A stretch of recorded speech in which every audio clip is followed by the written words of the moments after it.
The proceedings on the quorum call be dispensed with. Without objection. Mr. President, today I'd like to begin with a few quotations. Quote, "The legislative filibuster is the most important distinction between the Senate and the House.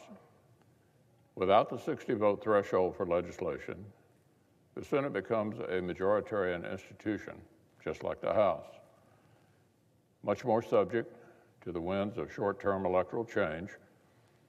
No senator would like to see that happen. So let's find a way to further protect the 60-vote rule for legislation." That was the that was the current Democratic leader, Senator Schumer, in April of 2017, less than 4 years ago. Here's another quote, Mr. President. "What about the nuclear option, doing away with the filibuster? I can tell you that would be the end of the Senate as it was originally devised and created, going back to our founding fathers. We have to acknowledge our respect for the minority, and that is what the Senate tries to do in its composition and in its procedure," end quote. That was the Assistant Democratic leader, Senator Durbin, in 2018, about 3 years ago. A few years ago, 33 members of the Senate side signed a letter insisting that, quote, "we preserve existing rules, practices, and traditions regarding legislation." Now, under pressure from the outside, many of our Democratic colleagues are abandoning their stated principles as fast as possible. Yesterday, Senator Durbin said the filibuster is not a core principle, but, quote, "an offhanded clerical suggestion." An offhanded clerical suggestion.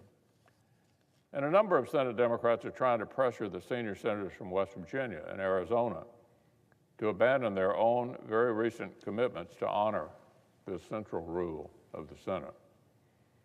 Now, Mr. President, the framers designed the Senate to require deliberation, to force cooperation, and to ensure that federal laws in our big, diverse country earn broad enough buy-in to receive the lasting consent of the governed.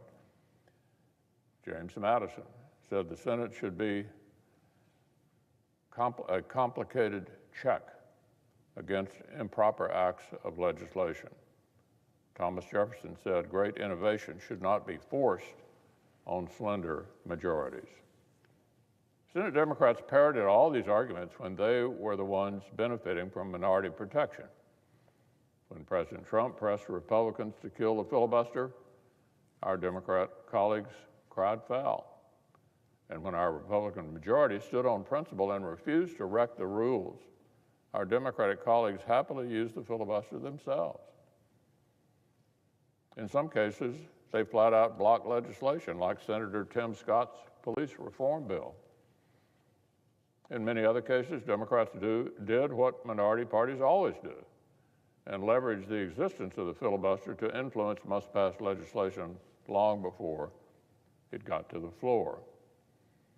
There's so much emphasis on the most extreme bills that either party might pass with a simple majority.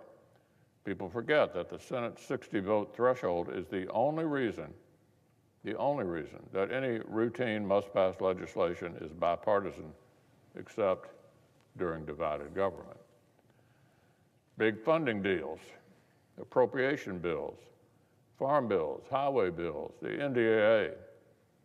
The Senate's 60-vote threshold backstops all of it. It's not just about controversial items.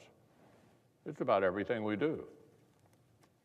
The Senate Democrats who are pressuring our colleagues from Arizona and West Virginia to reverse themselves are not just arguing for some procedural tweak, not a procedural tweak. They're arguing for a radically less stable and less consensus-driven system of government. Forget about enduring laws with broad support. Nothing in federal law would ever be settled.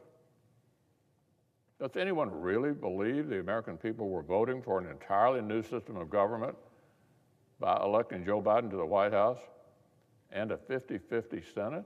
This is a 50-50 Senate. There was no mandate to completely transform America by the American people on November 3rd. That may be what a few liberal activists want, but does anyone believe that millions of Americans thought that's what they were electing? Of course not. There's an ironic element to this whole conversation. Some Democratic senators seem to imagine this would be a tidy trade-off.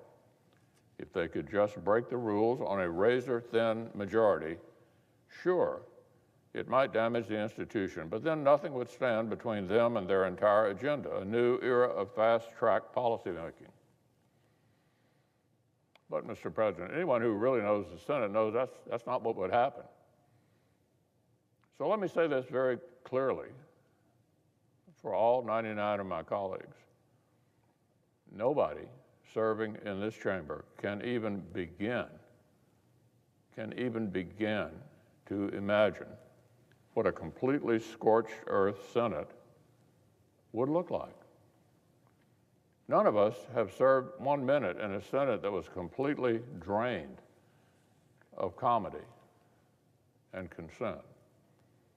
This is an institution that requires unanimous consent to turn the lights on before noon, to proceed with a garden variety floor speech, to dispense with the reading of lengthy legislative text, to schedule committee business, to move even non-controversial nominees at anything besides a snail's pace. So, Mr. President, I want our colleagues to imagine a world where every single task, every one of them, requires a physical quorum, which, by the way, the Vice President does not count in determining a quorum. Everything that Democrat Senates did to Presidents Bush and Trump, everything the Republican Senate did to President Obama, would be child's play compared to the disaster that Democrats would create for their own priorities if they break the Senate.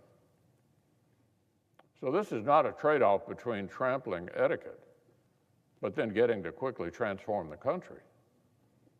That's a false choice.